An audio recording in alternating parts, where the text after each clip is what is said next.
খেলাফতে মজলিসের আমির এবং বাংলাদেশ হেফাজতে ইসলামী বাংলাদেশের যুগ্ম মহাসচিব জনাব মাওলানা মাহমুদ মামুনুল হক, আপনাকে এবার অফিসিয়ালি আবার একটু স্বাগত জানাই। প্রশ্নে যেতে চাই আপনার অনুমতি নিয়ে।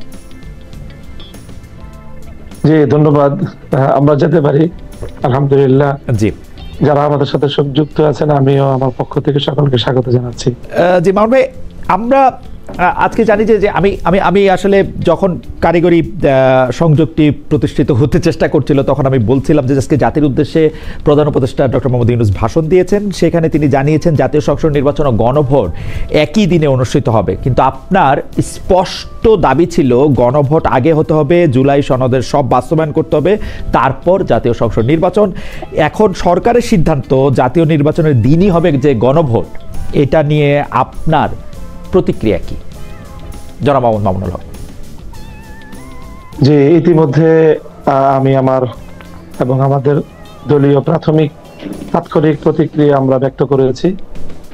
আমরা মনে করি যে জুলাই সনদের বাস্তবায়নের যে গণভোট, সেই গণভোটকে জাতীয় নির্বাচনের দিনে একই সাথে আয়োজনের ঘোষণা দিয়ে জাতিকে হতাশ করা হয়েছে এবং আমরা মনে করি যে এতে গণভোটের যে তাৎপর্য, জুলাই সনদের যে গুরুত্ব, সেটা অর্জিত হবে না। জুলাই সনদের প্রতি মানুষের যে মনোযোগ হওয়ার কথা, চারটা প্রশ্ন রাখা হয়েছে, এই প্রশ্নগুলো সাধারণ মানুষের অনুধাবন করা, উপলব্ধি করা, তারপরে মনোযোগ সহ সেই বিষয়ে নিজের মতামত ব্যক্ত করা, এই বিষয়গুলো জাতীয় নির্বাচনের সাথে যখন প্রতীক এবং প্রার্থীদের তুমুল একটা প্রতিযোগিতার মধ্য দিয়ে নির্বাচন অনুষ্ঠিত হবে, সেই ডামাডোলে আমরা মনে করি গণভোটের মতো, বিশেষ করে জুলাই সনদ বাস্তবায়নের মতো রাষ্ট্রের অন্যতম আগামীর রূপরেখা নির্ধারক এমন একটি বিষয়ের গণভোট আয়োজন করার কোনোভাবেই যথাযথ পরিবেশ নিশ্চিত করা যাবে না। এখন গণভোট জুলাই সনদ নিয়ে আপনাদের যে আন্দোলন চলমান ছিল সেটা কি থাকবে নাকি স্থগিত করবেন? আপনাদের সিদ্ধান্তটা কি এই মুহূর্তে? না, এখানে আমাদের অনেকগুলো বিষয় ছিল আন্দোলনের, তার মধ্যে অন্যতম একটা ছিল যে সরকারি আদেশের মাধ্যমে, রাষ্ট্রীয় আদেশের মাধ্যমে জুলাই সনদের প্রাথমিক যে আইনি ভিত্তি প্রদান। আমরা যদিও প্রত্যাশা করছিলাম যে সরকারি অন্য কোনো আদেশের মাধ্যমে হবে, এরপরে যেভাবে আদেশ হয়েছে আমরা সেটিকে স্বাগত জানাই যে একটি সরকারি আদেশ জারি হয়েছে। সেই আদেশ জারির মাধ্যমে জুলাই সনদের প্রাথমিক আইনি ভিত্তি হয়ে গেল। এটির প্রথম বিষয়। দ্বিতীয় বিষয় হলো যে আমাদের যে গণভোট জাতীয় নির্বাচনের আগে পৃথকভাবে চাওয়ার যে মূল লক্ষ্য এবং উদ্দেশ্য, সেক্ষেত্রে অনেকগুলো বিষয় ছিল। সেই বিষয়গুলোকে, এর মধ্যে গুরুত্বপূর্ণ অনেকগুলো বিষয়কেই প্রশ্ন আকারে যে গণভোটের চারটি যে পয়েন্ট ওখানে নির্ধারণ করা হয়েছে, তার মধ্যে বেশ কিছু বিষয় রয়েছে। কাজেই সেই ক্ষেত্রে আমাদের আংশিক দাবি এখানে বাস্তবায়িত হচ্ছে, কিন্তু বড় দাবি যেটা ছিল যে গণভোটের যে গুরুত্ব, জুলাই সনদের যেই দাবি, সেই দাবির প্রেক্ষিতে যেভাবে গণভোট হওয়ার কথা, সেই গণভোটের তাৎপর্য হারানোর প্রেক্ষিতে আমরা এটাকে স্বাগত জানাতে পারছি না। আমরা যেহেতু এই বিষয়টা আরো পর্যালোচনার বিষয়, দলীয় ফোরাম এবং 8 দল আমরা যারা আন্দোলনে আছি, এই বিষয়গুলো আমাদের 8 দলীয় ফোরামেও আলোচনা হয়ে তারপরে আমরা পরবর্তী একটা পদক্ষেপ বা আমাদের পরবর্তী ঘোষণা আমরা জাতির সামনে দিব ইনশাআল্লাহ। তার মানে আন্দোলন চলবে কি চলবে না সেটা আপনারা মানে সিদ্ধান্ত নিয়ে তারপরে জাতির সামনে আপনারা পরে জানাবেন। এই মুহূর্তে আন্দোলন স্থগিত থাকবে না চলবে সেই ব্যাপারে আপনারা কোনো সিদ্ধান্ত নেন নাই? এই মুহূর্তে আমাদের যেই কর্মসূচি আগে থেকে ঘোষণা করা আছে, সেই কর্মসূচিগুলো পালিত হবে এবং আগামী 16ই নভেম্বর আমরা একটি সম্মিলিত বৈঠকে সিদ্ধান্ত রয়েছে। আমরা আশা করছি সেখান থেকে চূড়ান্ত সিদ্ধান্ত আসবে। আপনারা অনেক বছর ধরেই বলছেন যে ক্ষমতায় যেতে পারলে ইসলামী শরিয়া মোতাবেক রাষ্ট্র আপনারা চালাবেন, আপনাদের দলের নাম থেকে খেলাফতের বিষয়টি স্পষ্ট হওয়া যায়, তার জন্যই রাজনীতি করছেন। আমাদের একটা ছোট্ট প্রশ্ন আছে যে জুলাই সনদ বাস্তবায়নের দাবিতে যে আপনারা সোচ্চার, এই জুলাই সনদের দাবি মানে বাস্তবায়নের সঙ্গে এই কাঙ্ক্ষিত ইসলামী শরিয়া বা খেলাফত কায়েমের কোনো অগ্রগতি সাধিত হবে কিনা, এটা আপনারা এরকম মনে করছেন কিনা? মানে জুলাই সনদ ও শরিয়া ভিত্তিক শাসনের কোনো সম্পর্ক রয়েছে কিনা? খেলাফতের যে ব্যবস্থা বা ইসলামী ব্যবস্থা, আমরা যেটা বিশ্বাস করি অ্যাজ এ মুসলিম, সেটা হলো যে আল্লাহ প্রদত্ত যে ব্যবস্থা, সেটাই মানব জাতির জন্য সবচেয়ে কল্যাণকর ব্যবস্থা। আদার্স অন্যান্য সেক্টরের মতো রাজনীতি, রাষ্ট্র ব্যবস্থা, শাসন ব্যবস্থার ক্ষেত্রেও ইসলামের চেয়ে উত্তম এবং সুন্দর কোনো ব্যবস্থা হতে পারে না। মানুষের সাম্য, মানবিক মর্যাদা, মানুষের মৌলিক অধিকার নিশ্চিত করার ক্ষেত্রে ইসলাম হলো সর্বশ্রেষ্ঠ ব্যবস্থাপনা এবং একমাত্র নির্ভুল ব্যবস্থাপনা। কাজে সেই ক্ষেত্রে ইসলামের যে বড় একটি মৌলিক চাহিদা, সেটি হলো মানব সমাজের মধ্যে সাম্য এবং ইনসাফ কায়েম হওয়া, বৈষম্য দূরীভূত হওয়া। তো আমরা মনে করি যে জুলাই সনদের রাষ্ট্রীয় ভিত্তি প্রতিষ্ঠার মাধ্যমে তো একটা বৈষম্য বিদরিত হওয়ার ক্ষেত্রে, ইনসাফ প্রতিষ্ঠার ক্ষেত্রে আমাদের এক ধাপ অগ্রগতি হবে। বিগত যে ৭২-এর বাংলাদেশের যে বন্দোবস্ত, রাজনৈতিক বন্দোবস্ত, সেটাকে আমরা চরম বৈষম্যপূর্ণ, ইসলামের প্রতি অনেক বেশি বিদ্বেষী মনোভাবাপন্ন আমরা মনে করি। সেই জায়গাটা থেকে জুলাই সনদ অবশ্যই, যেহেতু এর মধ্যে অনেকটা ভারসাম্য আসবে, ইনসাফের ন্যায় এবং ইনসাফ মানেই হলো ইসলামের প্রতি এক ধাপ অগ্রগতি। ওকে, মাওলানা মামুনুল হক, আপনি এই শরিয়া ভিত্তিক শাসন ব্যবস্থার যে কথা বলছেন, সেইটা আমি আগেও আপনাকে এই প্রশ্ন করেছিলাম, আবারও আপনাকে এই প্রশ্ন করতে চাই যে আপনারা যে শরিয়া শাসন চান, সেই রকম কোনো শরিয়া শাসন এই মুহূর্তে পৃথিবীর কোনো জায়গায় আসলে চলছে কিনা? সৌদি আরব, ইরান, আফগানিস্তান, তুরস্ক বা মিশর, এই রকম মালয়েশিয়া, ইন্দোনেশিয়া, কোথাও এই মডেলটা চলছে কিনা? আপনারা কোন মডেলটা আসলে অনুসরণ করতে চান? আমিও আগে যেরকম জবাব দিয়েছিলাম, আমার সেই প্রশ্নের একই রকম জবাব, যে সৌদি আরব বা মিডল ইস্টের যে দেশগুলো আছে, আরব সংযুক্ত আরব আমিরাত, কুয়েত, এই সকল দেশগুলোতে শরিয়ার একটা দিক তারা ফলো করে। বিচার ব্যবস্থায় তারা শরিয়ার অনেকগুলো বিধিবিধান সেখানে কার্যকর রয়েছে। রাজনৈতিক যেই তার যে মডেল, সেটা খুব আংশিকভাবে ইরান কিছুটা ফলো করার চেষ্টা করে। ইরানের ধর্মীয় বিশ্বাসের দিক থেকে আমাদের সাথে যথেষ্ট মতপার্থক্যের জায়গা আছে। তুরস্ক, তারা যেই জায়গায় ছিল, একেবারেই সম্পূর্ণ ধর্মকে সিদ্ধান্তের মাধ্যমে রাষ্ট্র থেকে উৎখাত করা হয়েছিল, সেখান থেকে আবার তারা সেই খেলাফতে উসমানিয়ার দিকে ফিরে যাওয়ার পদক্ষেপ নিচ্ছে এবং চেষ্টা করছে বলে তাদের নানা আয়োজনের দ্বারা এটা প্রতীয়মান হয়। এই সব রাষ্ট্রের পাশাপাশি সাম্প্রতিক ইমারাতে ইসলামিয়া, আফগানিস্তান নতুন যে সংযুক্তি ইসলামী শরিয়া বাস্তবায়নের ক্ষেত্রে, তারাও যথেষ্ট উন্নতি এবং অগ্রগতি অর্জন করেছে, কিন্তু তারাও এখনো কাঙ্ক্ষিত সকল বিষয়ে পরিপূর্ণ, সকল বিষয়ে শতভাগ সাফল্য অর্জন করেছে, এটা বলার সময় এখনো হয়নি। কাজেই সেই বিবেচনায় বর্তমানে প্রচলিত বা পৃথিবীর কোন রাষ্ট্রকেই আমি নিরঙ্কুশ ভাবে আমার মডেল অথবা আমার অনুসরণীয় দৃষ্টান্ত হিসেবে আমি উপস্থাপন করব না, বরং আমরা খেলাফতে রাশেদার যে শাসন ব্যবস্থা কোরআন সুন্নাহ এবং ইতিহাস থেকে আমরা পাই, সেটাই হলো আমাদের মডেল।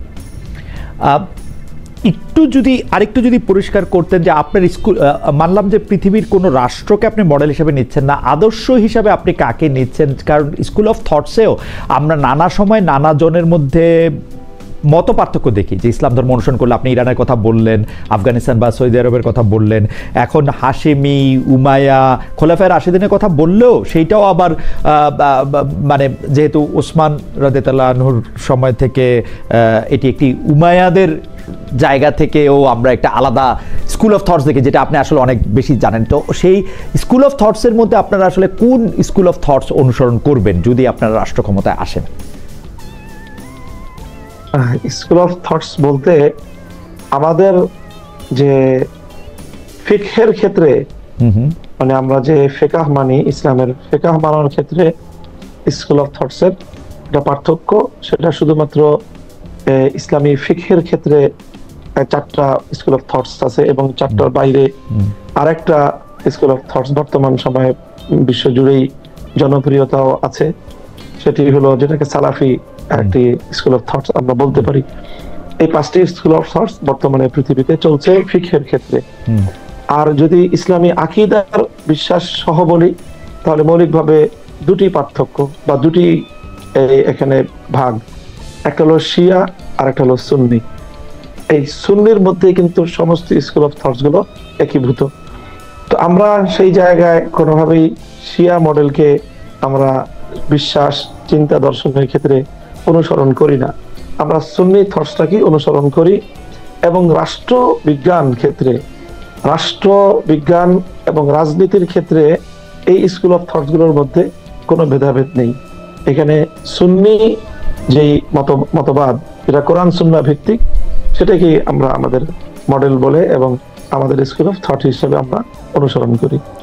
কিন্তু মাওলানা মামুনুল হক, কতগুলি জিনিসের ক্ষেত্রে স্পষ্ট মানে মাযহাবগত একদম পার্থক্য রয়েছে, যেমন হানাফি মাযহাবের সাথে শাফি মাযহাবের আসলে শাস্তি, দণ্ড, বিধি এগুলি নিয়ে কিন্তু আসলে পার্থক্য রয়েছে, যেটা আপনি আবারও বলি মানে মালিকি বা হাম্বলির মানে পার্থক্য রয়েছে। এই ক্ষেত্রে আপনি এটা আমি বলি, এই জায়গাটা আমি বলছি জি, যে সেক্ষেত্রে আমি যেটা বললাম যে শাসন ব্যবস্থার মধ্যে শুধুমাত্র বিচার ব্যবস্থায় বিচারিক যেই বিষয়গুলো, আদালতের বিষয়গুলোতে মাযহাবগত কিছু মতভিন্নতা রয়েছে, এবং সেখানে পৃথিবীতে যেই শরিয়া আদালতগুলো বর্তমানে পরিচালিত হচ্ছে, পাকিস্তানের শরিয়া আদালতের এক ধরনের প্রচলন আছে, ইভেন আমাদের পার্শ্ববর্তী ভারতেও যে আপনার ফ্যামিলি বা পারিবারিক আদালত হিসাবে যে আদালত আছে, সেই আদালতেও কিন্তু রাষ্ট্রীয়ভাবে সেটা সমর্থিত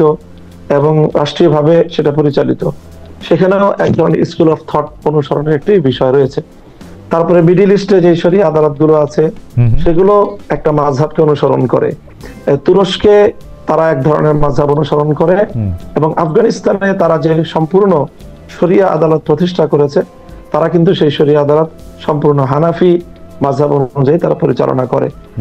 কাজেই এই শরিয়া আদালত পরিচালনার ক্ষেত্রে রাষ্ট্রের যে বিচার ব্যবস্থা থাকে, সেই বিচার ব্যবস্থার এক ধরনের স্বাধীনতা আছে, যে কোরআন সুন্নাহর মূল যে আদর্শের উপর থেকে মাযহাবগত ব্যবধানের ক্ষেত্রে তারা শরীয়তের ফিকহের অন্যান্য মাসালার মধ্যে যেমন যে কোনো মাযহাব অনুসরণ করার মূলনীতি আছে, ঠিক সেরকমই বিচারিক ক্ষেত্রে, আদালতের ক্ষেত্রেও যে কোনো একটি স্কুল অফ থট অনুসরণ করার মূলনীতি আছে, সেই মূলনীতিকে অনুসরণ করে আদালত সেটা অনুসরণ করতে পারে। আমি পরবর্তী আলাপে যাই, কারণ আপনার কাছে অনেক প্রশ্ন রয়েছে, কিন্তু আমরা আশা করব যেগুলি বিষয়ের মধ্যে থেকে মানুষের সরাসরি সম্পর্ক রয়েছে, যেমন নারী শিক্ষা, নারী কর্ম, অন্য ধর্মাবলম্বীদের প্রতি ব্যবহার, সেক্ষেত্রে যেহেতু মাযহাবগত পার্থক্য রয়েছে কোরআনের, আমি বলি একটু বলি, আপনি যে 3টা পয়েন্ট উল্লেখ করলেন, নারী শিক্ষা, নারী কর্ম এবং অন্য ধর্মাবলম্বীদের অধিকার, এই জায়গাগুলোতে মাযহাবের তেমন কোনো ব্যবধান নেই। আচ্ছা, আমার মনে হয় যে আপনারা কোনটা অনুসরণ করবেন সেটা নিশ্চয়ই বলবেন, এবং অর্থনৈতিক অবস্থা, বিচারিক ব্যবস্থা, তারপরে হচ্ছে পাঠ্যক্রম, বৈদেশিক যে সম্পর্ক, সেসব ক্ষেত্রে আপনারা নিশ্চয়ই এগুলি পরিষ্কার করবেন, এবং আমরা কি সেগুলি আপনারা নিশ্চয়ই আপনারা স্পষ্টভাবে বলবেন যে এইটার ক্ষেত্রে যখন আপনারা নির্বাচনের ক্ষেত্রে যাবেন। আমি পরবর্তী প্রসঙ্গে যাই, সেটি হচ্ছে যে গত কয়েক মাস ধরে আপনি জানেন যে হেফাজতে ইসলামের আমির জামায়াতে ইসলামীকে নিয়ে একের পর এক নেতিবাচক বক্তব্য দিচ্ছেন। আমি যদি একটু পরে বলি যে উনি বলছেন জামায়াতের ইসলাম মদিনা নয়, মওদুদের ইসলাম, জামায়াতের আকীদা সহি নয়, জামায়াত কাদিয়ানীদের চেয়েও ভয়ঙ্কর, জামায়াত ইমানের বড় ডাকাত, এসব বলে তিনি জামায়াতকে ভোট দিতে নিষেধ করছেন। আপনি হেফাজতের আমিরের বক্তব্যকে বলছেন ব্যক্তিগত মন্তব্য।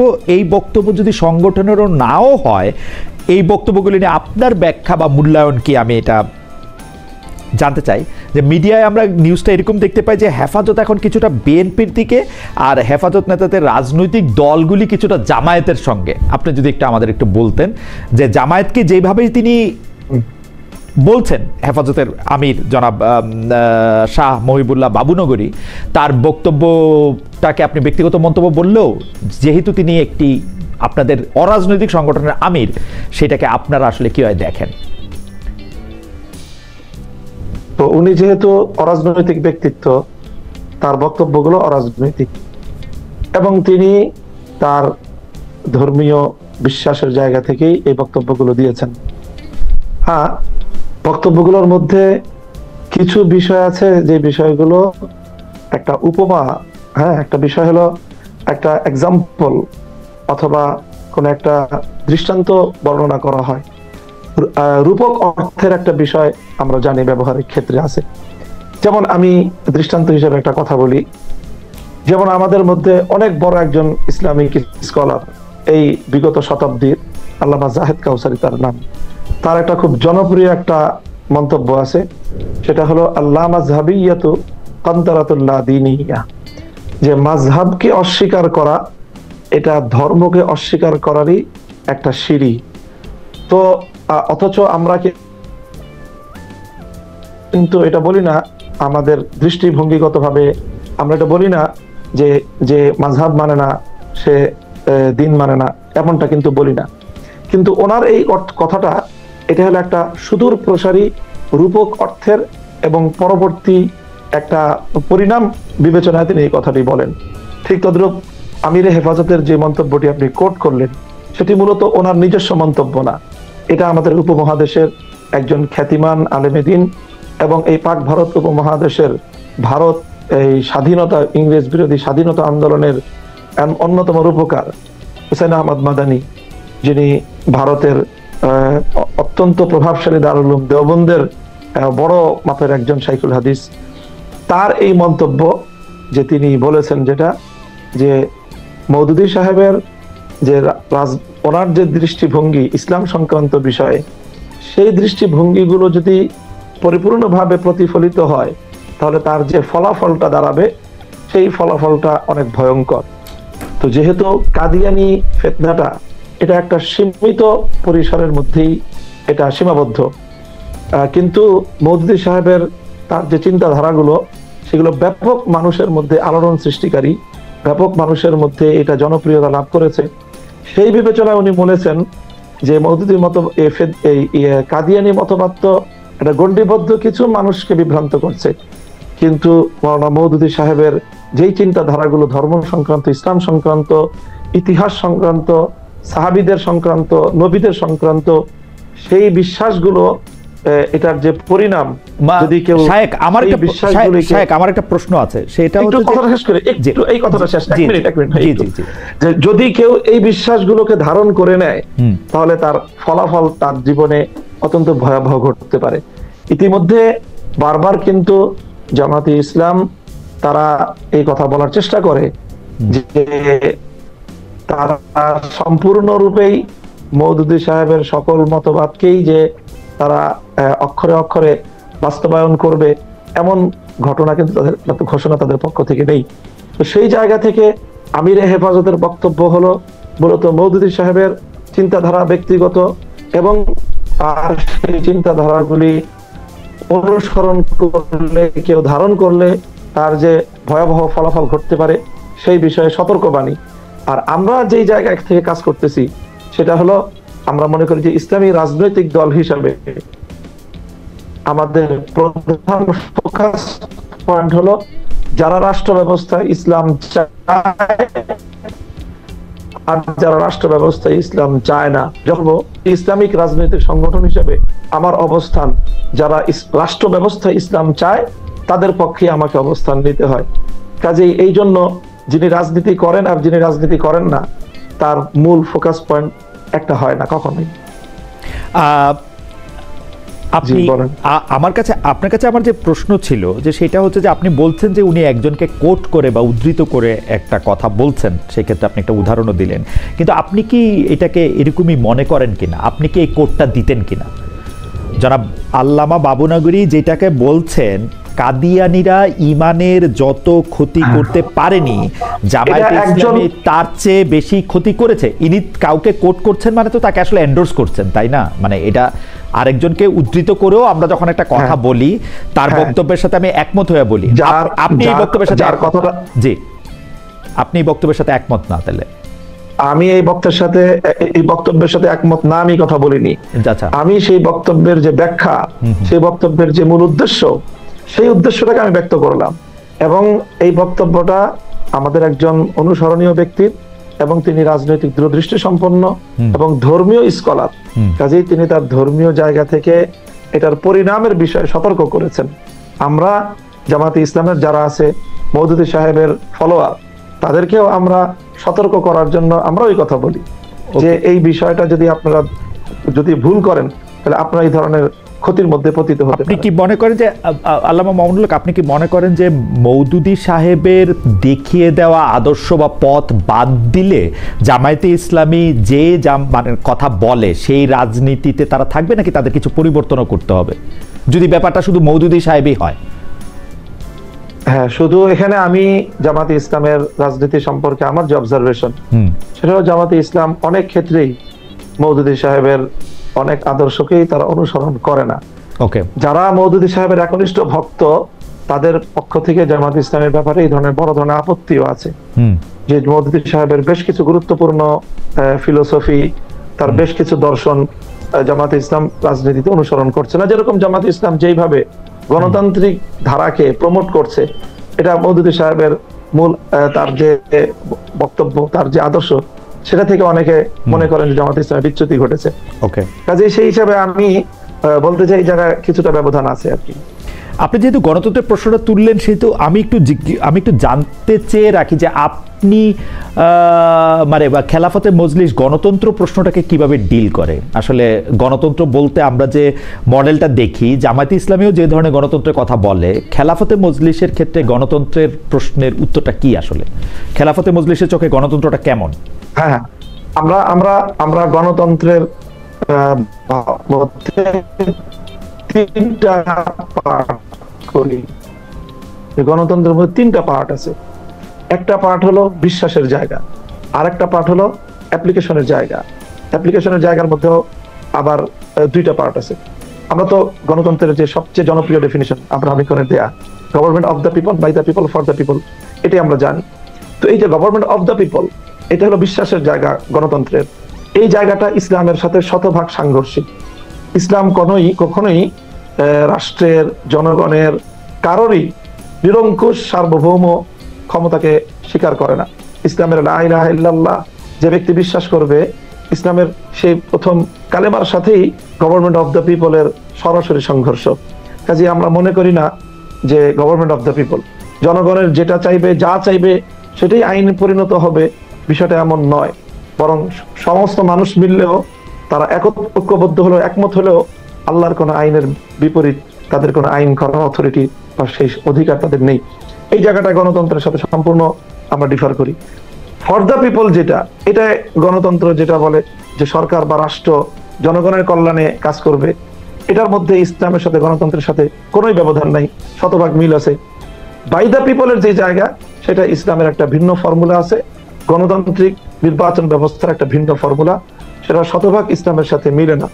তো আমরা শুধুমাত্র বাই দ্য পিপল, যে জনগণ নির্বাচন যে পদ্ধতি গণতন্ত্রের, আমরা মন্দের ভালো হিসাবে গণতন্ত্রের নির্বাচন ব্যবস্থাটাকে আমরা অল্প সময়ের জন্য বা সাময়িক সময়ের জন্য বিকল্প ভালো কোনো ব্যবস্থা না থাকায় আমরা গণতান্ত্রিক